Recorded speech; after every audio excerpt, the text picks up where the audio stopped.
کامی برات چطوری؟ جانم دادا. نگاه اگه برات زحمتی نیست میتونی دنبال مویم بیای؟ آره داداش الان میام. چطوری؟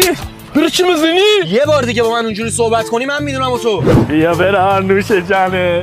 چه وضع حرف زدن نوش جانه؟ آقا کامیار از خوبای روزگارن ها، مثلش نیست یک دنه. مرتی این چه وضع حرف زدنه؟ های تو سرت آدم با رفیقش اینجوری حرف میزنه؟ برای چی اینجوری؟ ما چیکار کردم مگه؟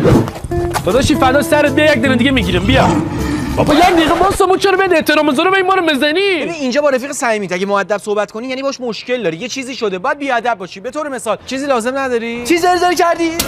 هوی چی کوف میکنی؟ داداش هر چی عشق میکنی. ما الان چه غلطی باید بکنم؟ مثل آدم حرف بزن. آجی من گشنمه. به کتفم. باریکلا همینه. خانم حواستون به این کامیو کثافت کاریاش باشه. چقدر این دوستت بامزه. درو چیکار میکنی دست پا جلوفتی کوری مگه؟ کوف کن گشنه. چقدر رفاقت با تو حال میده دادا. برار ما برمیگردم، رفاقت‌های شما خیلی عجیبه، موجود نمیتونم تحمل کنم. مواظب خودت باش. وای بس نمیتونم اون بر برم نه اینجا ببانا. اون برم دیگه کار آنتن نمیده. چی چاره شده؟